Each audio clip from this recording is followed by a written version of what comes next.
basically the bank that was lending was saying that they would not be able to lend unless we provided a cert saying all of the electrical and everything's been updated, which was the first time we'd heard anything about that. So I'm in the woods. Welcome to the Dirt Podcasts. I'm Miles Solomon. Every week I share my perspective on commercial real estate and the business of trading dirt.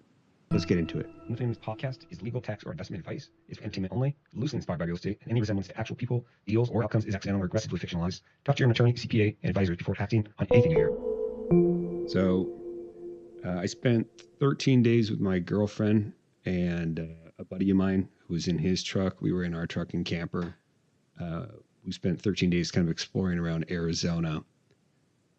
We have a truck and camper with solar panels and our own water tank, all our own stuff. So when we go off grid, we go pretty far off grid. It's a lot of off-roading and kind of exploring Forest Service roads, 4x4 roads throughout the country. Every year I do a different place.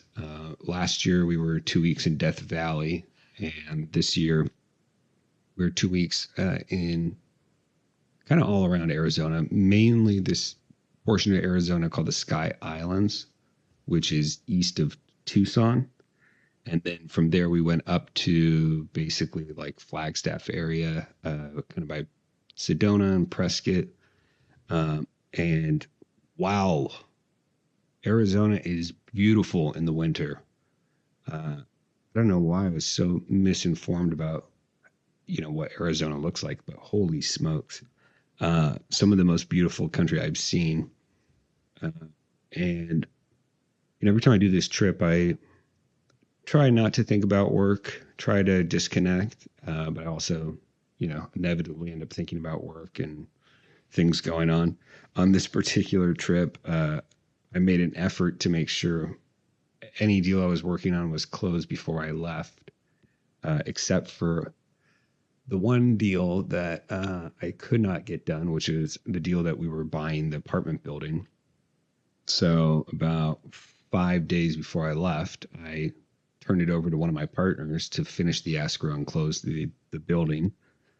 And I thought we had all our ducks in a row, but of course, things came up as they always do. So we were dealing with, I think 2 days before we were supposed to close, an insurance issue that basically the bank that was lending was saying that they would not be able to lend unless we provided a cert saying all of the electrical and everything's been updated, which was the first time we'd heard anything about that. So I'm in the woods on my e-bike, riding around, looking for satellite through iPhone's, satellite feature to send a text to my partner. And I'm texting with the insurance guy trying to resolve this issue.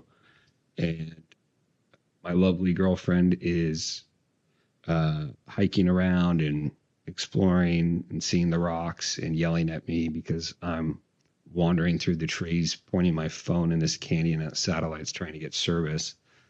And my lovely partner, JP Gormley, who never misses an opportunity to fuck with me, I would be sitting for like 2 or 3 minutes waiting for the satellite to connect and to download the message. And then his messages would be like ...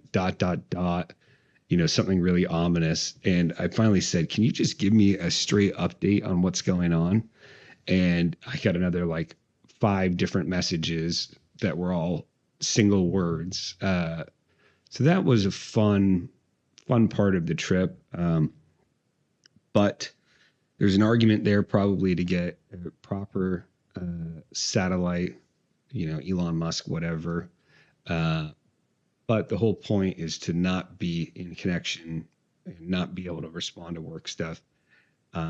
So I'll never do that, at least not yet.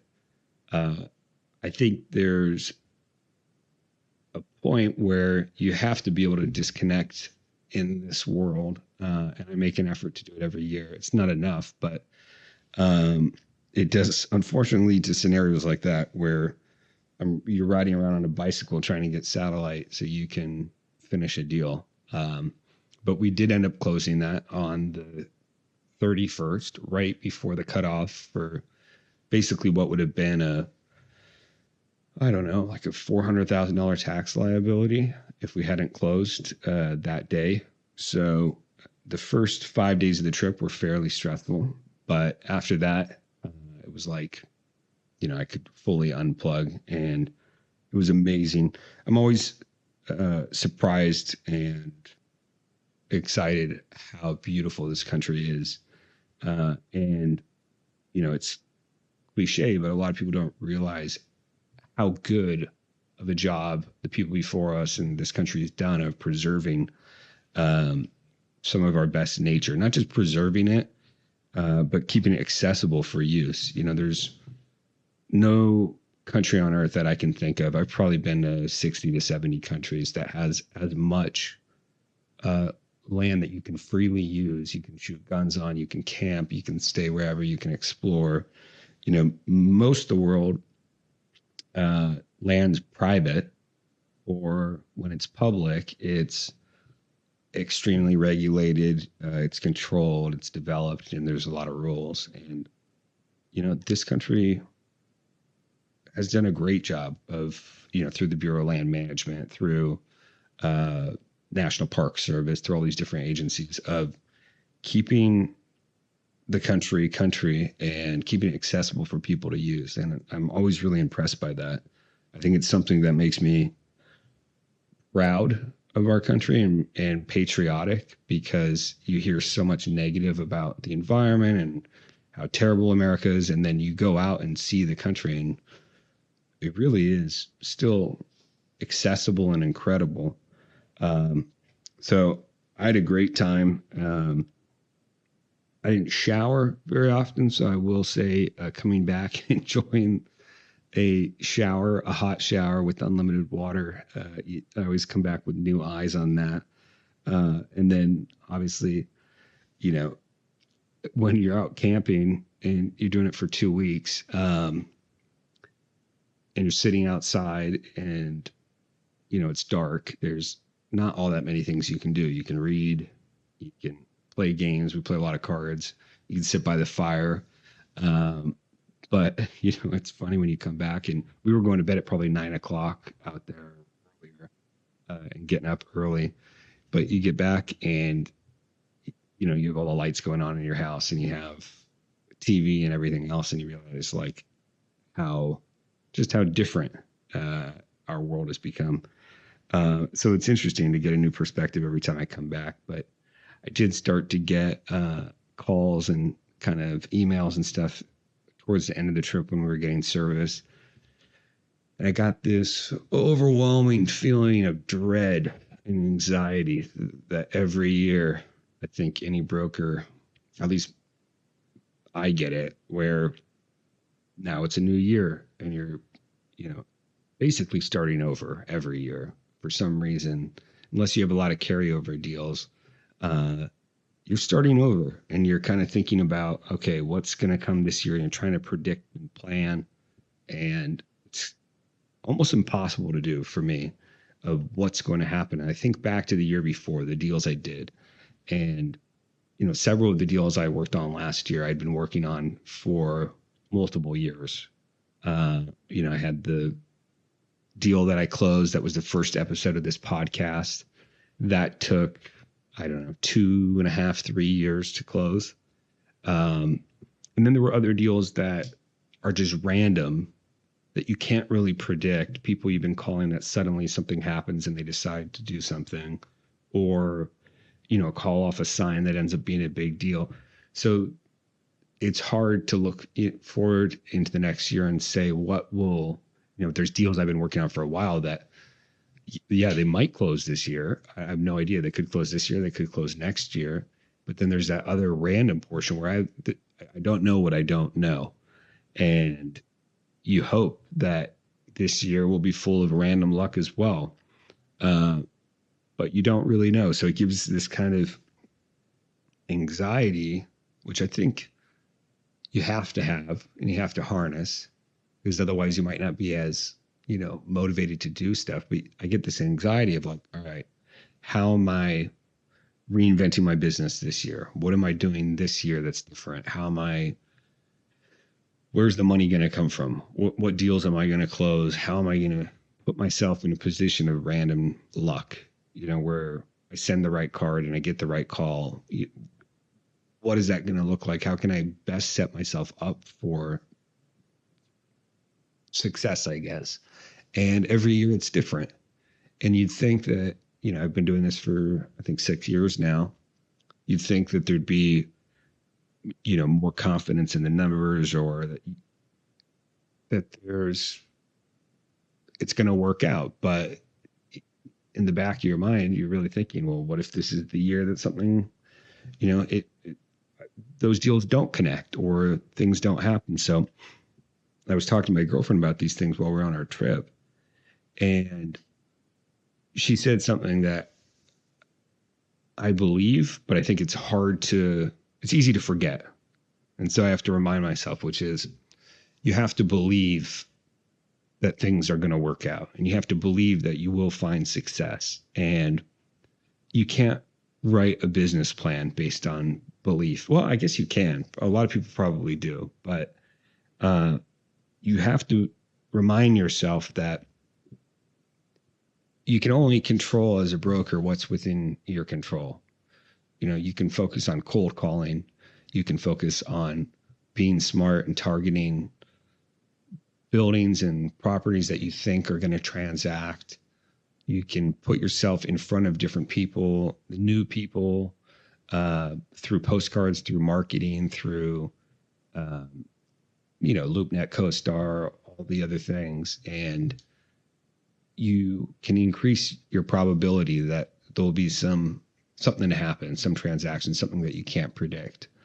But you can only control what you can control. Ultimately, you can't force the people to transact. You can't, even if you do everything perfect, a lot of times it doesn't work out. And so I think I'm trying to focus on a mantra of being comfortable knowing that regardless of how things go, it'll be because I've done the most that I can, and that I am reinventing and really rethinking how I'm doing things. How can I make my processes better? And yeah, I don't know, that's mixed with obviously that like existential, how do you do this every year forever and make long-term plans and goals? And what does that practically look like? Where am I going to be? I'm 32 now.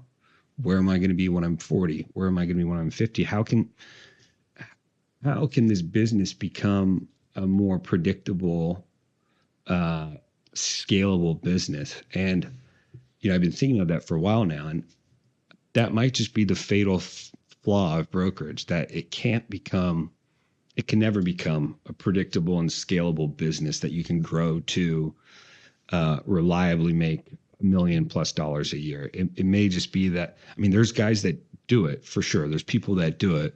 And I don't know if they have a plan, or if they, every year it kind of works the same way, where you just keep doing what you're doing and things come together, or I don't know. But it is something problematic with brokerage, that even when you're doing everything you can, there's a lot you can't control. And a lot of it comes down to money, and it's eat what you kill. And every sales job is that way. But, I think about some other businesses, how if I'm selling a product and I'm manufacturing a product, for example, or I'm importing a certain product, I can go get new customers. I can hire a sales team. I can scale in a way that's predictable and understandable. I have to do these things. There's obviously shit that comes up, but it's repeatable, it's scalable. And brokerage, I don't know that it has that same repeatability. I don't know that it's an outlier in business in that sense, because you have guys that have been doing it for 20 years who can have an off year, and they make 300 grand or 200 grand or whatever, in gross income or gross commissions.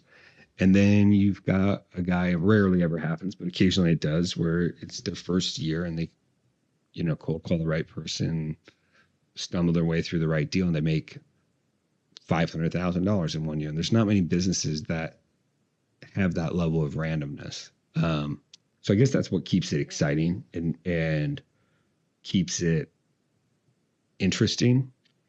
But I'd like to figure out this year, and I'm hoping on this podcast I can brainstorm ways of how to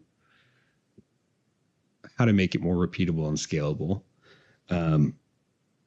One of the big things is working on a CRM that I've been working on my own CRM for a couple years now on how can I sort all the buildings and the people and make it more digestible.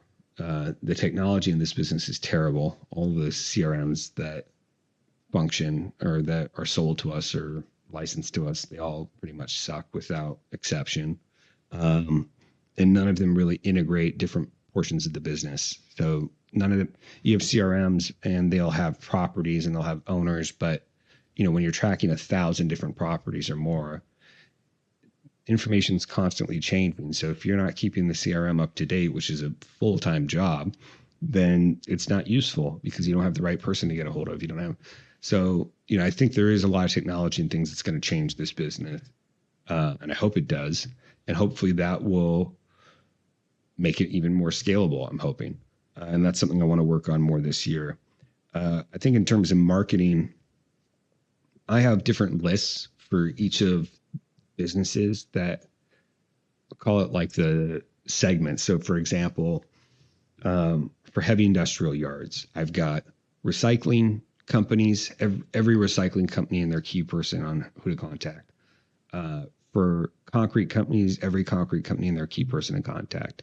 Trucking, separated into different categories, drayage, LTL, long haul, and each of those lists is separated by basically the size of the company and their likely, acquisition criteria.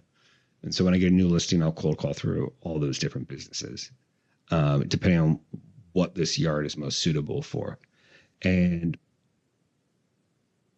matching the property to the right tenant or the right buyer, that's the magic sauce, right? That's why you rely heavily on tenant representation or buyer representation when you're selling a building, because you need help making that connection between the two. Someone had a good relationship and this is the perfect property for them. But it also leads to, I think you need properties that are specialized, because if it's too open-ended, you don't know who to contact, who to get a hold of, who this is the right building for. So every time I'm pitching a new listing, I'm thinking who's the most likely candidate for this property, whether it's buying or leasing it. And I'm trying to do the matchmaking. I'm trying to cold call through and get a hold of, if it's manufacturing, how many amps do they need? And does this building have enough amperage for that? And if, for example, it has heavy amperage, there's only a certain amount of tenants that need that amperage, and there's only a certain amount of buildings that have it. So it gives you a clearly defined target to go for, and that makes it really helpful. So there's been times in the past where it's a unique opportunity. It's like, for example, we had a 1 million square foot property building, build a suit that I was working on. And it was pretty simple. Like there's only maybe 50 tenants in the area that could occupy a building like that. You have Amazon. So who the team is at Amazon. They're represented exclusively by, I think, KBC. There's, this company who they're represented by these guys. So when we got that building, I call each of these different people. And then I'm thinking about, okay, who's not represented? So I call, another Fortune 100 company that I think, and I ended up cold calling the CEO and getting a hold of him. It didn't work, but I have a clear path of who I'm looking for and how to match make the property. Because that's basically what you are. You're a matchmaker, right? You're trying to find, and the sales side of it is, for one, the matchmaking. You're not selling anyone something they don't need. The sales part is matching the buyer and the seller on the right deal. So you need to know what the special criteria the property fulfills, and then what's the special criteria that the tenant needs. And those two have to be the same, or the buyer that they need. So that's something I'm thinking about more and more of. How do we do a better job matchmaking? How do we get the right properties in front of the right people? And this year I want to make a bigger effort to do that. The other thing I've been thinking about is they say that like it requires the same work for a small deal as a big deal. Um, so you might as well work on a big deal. But every day I get multiple calls from people. I get emails on deals that we don't transact, that we don't, really do anything because it's just not worth it from just a time management standpoint. And I want to figure out, how do we capture more of those deals? And so one idea I've been kind of playing around with is, having a very accessible website that's just very standard. This is how, you fill in your information, what exactly you're looking for. And there's a very clear funnel of how it gets to the client, and it helps us with that matchmaking. And so that's something I'm going to be trying to work on. So I think every year you're kind of expanding your processes, you're redoing them, trying to make them better, with the hope that the more years you're in the business, the more standardized and automated these different processes are. And when they work, they really work, right? So you have a process going for how you're finding and matching people. Every time you get a new property, that you identify the top criteria or the key items of that property, and then you are matching that with your cold calling through that list of people. Or it's, you get a property here and you're matching it with every owner in that surrounding area, letting them know. Postcards, you're sending it, X amount of postcards every property, and the criteria of who you're sending the postcards to needs to be accurate, because I would say 80 or 90%, maybe not 90, but 80% of our marketing efforts are basically going in vain. They're not to the right person. You get a secondary benefit from that because you're getting exposure to, you're putting your name out there to these different people, and business comes off of that. But in an ideal world, those postcards are going to, half the people that are seeing it are potential candidates for the property. And so learning how to match and be more effective with like our print marketing, same with emails, things like that. So I think, I come back from these trips and I'm thinking, what are new ideas, new processes, new things I can implement? And how can we do them in a way that it doesn't create more drag? Because I think that's, a problem, that a lot of people have these processes and ideas that are not extremely repeatable, that are difficult or laborious to continue doing. So, they need to have scale and they need to be repeatable. Same thing for the CRM. There's no point in having the biggest database of clients if the information's not accurate.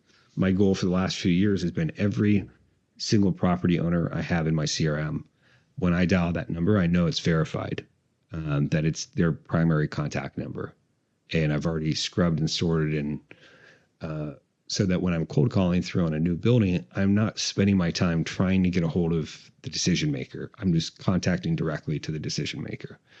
So you're trying to do things every year that is going to make your future self have less work and make more money. And so I come back, this year with kind of my list of things that I want to work on and figure out how to implement those things and make them repeatable.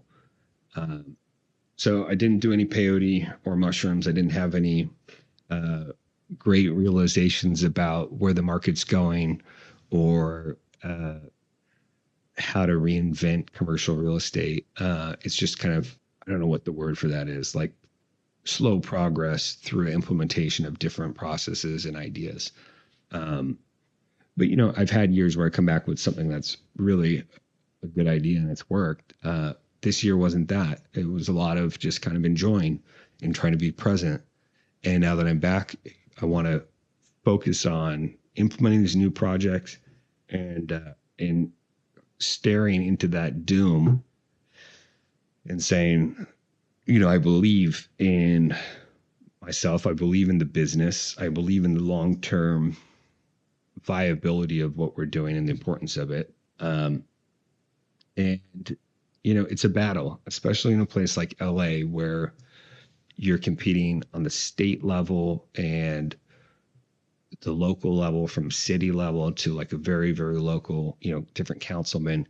There's so many obstructions to business and progress here.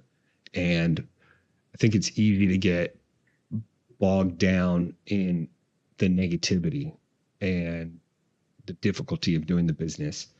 And you just get, you carry that around like weights. And or at least I've frequently, many years now, um, carry around those weights of just the difficulty of operating business. And I have to remind myself, like, if this were easy, everyone would do it, right? And in that difficulty, there's opportunity, and you need to, face that, not in like a David Goggins like SEAL Team 6 mentality. That's not me, but like in a real pragmatic way of, you know, yes, there's all these things and it's difficult and it's a difficult business, but because of that, you have an opportunity to make a shitload of money. And if it was not the case and it was easy and building a CRM and doing the matchmaking and doing the marketing was all easy, we would not have a business. So I think going in the new year, I'm going to practice toxic positivity. I'm excited to be back, and I hope uh, all our 10 listeners are excited to go into 2026, and they themselves can look into kind of their own version of the doom and find reason and opportunity to keep going. And I hope you come up with a lot of good ideas that make you money this year. Thanks.